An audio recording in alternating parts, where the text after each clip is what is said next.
sukaldaritza festaren elementu funtsezkoa da Frantzia osoan. Beti lagun hiztegiak festa egitea, edanean eta janean dibertitzea dela zehazten du.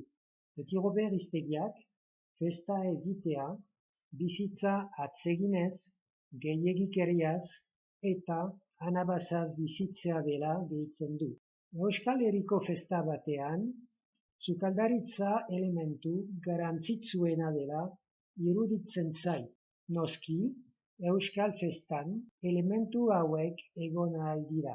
Musika, abestiak, dantzak, pilota partiduak, herri jokoak, artzain txakur lehiaketak, mus lehiaketak, haurrentzako animazioak eta abar.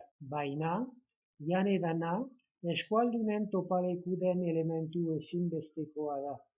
Beraz, festa batzordeak sukaldaritza jarduera hiriaren erdian kokatzen du askotan. Jarduera horrek ikusgai izan behar du. Gainera, jatetxeen eta tabernen terrazak oihaletxoa oso handi bat jartzen du hiriaren erdian, 100 mahaikide inguruk bazkaltzeko eta afaltzeko. Alboan, ondoan kozinatzeko mahaiak daude.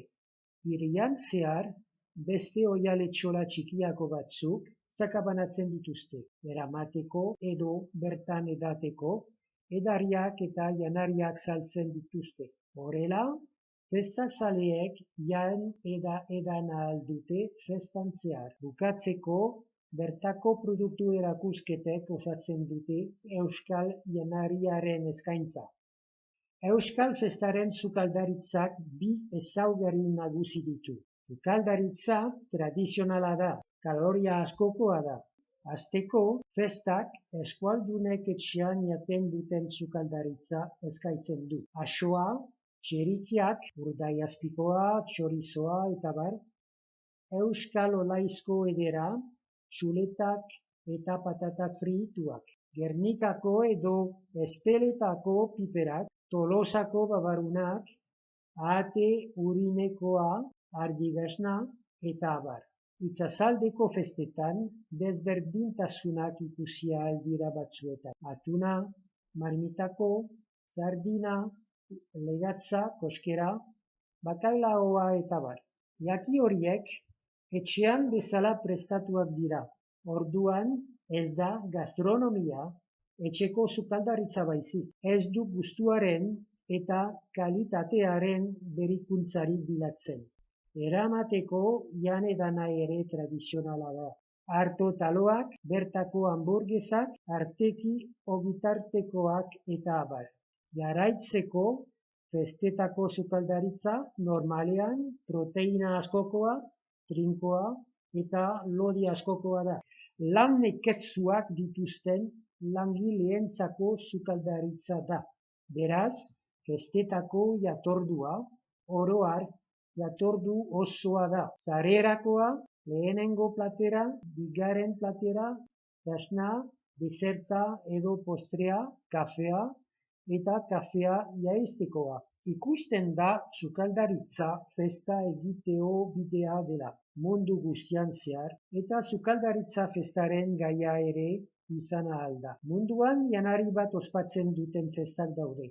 Adibidez, Santa Rosako erekiaren festa, Galiziako Olagaroaren festa, Quebeceko Putinaren festa, Portugaleko bakailaoaren festa, Ingalaterako krepearen eguna, Napoliko pizaren festa eta abar. Euskal Herrian festa asko daude, Euskal janariak ospatzeko. Kanboko Euskal pastelaren festa, Espeletako biteraren festa, Baionako urdaiazpikoaren festa, Zarako pagauzoaren festa, Zenpereko amuarrainaren festa, Itzazuko gereziaren festa, Donibane Loizuneko atunaren eta sardinaren festak, Baionako txokolatearen festa eta abar. Festa batzuek Euskal identitatea gorapaitzen dute. Haien erituak Euskal kulturaz eta historiaz beteta daude. Kanboko Euskal pastelaren festa esaterako. Beste batzuk marketing festak dira jendea edo turista asko erakari nahi dituzte batez ere. Horietako bat da Donibane Lohizuneko atunaren festa. Goiko hiztegien definizioetara itzuliz gero, ikusiko dugu festaren arabera, filosofia eta helburuak oso bestelakoak direla. Euskal festa tradizionalak lehenik herrikideen arteko elkartasuna bilatzen du. Herrikideek mahaiaren inguruan goxo biltzea atsegin dute. Jaiak euskal gizartearen parte izatearen sentimendua indartu nahi du. Aldiz, aspalditik nabaritzen dugu marketing festa batzuek, Baionako festak besteak beste, gehiegikeria eta anabasa bilatzen dutela. Hori lortzeko alkohol asko kontsumitzen dute, egunez eta gauez, parte hartzaile batzuentzat plazierik gorena mozkortzea da. Bukatzeko, azken 50 urteetan, euskal festak, frantzez eta europar festak bezala garatu direla ikusi ahal dugu. Hasieran, festa tradizionala zen, gizarte txikia eta homogeneoa biltzen zuen, kultura eta identitatea ospatzeko. Ondoren, eskualde arteko tokialdatzeak eta migrazio turistikoak azeleratu zirenean, festak ira ezer partekatzen ez zuen populazio heterogeneoa biltzen zuen zarita. Populazio horrek batez ere parte hartzaile, dezibel, janari eta edari erekorak bilatzen zituen.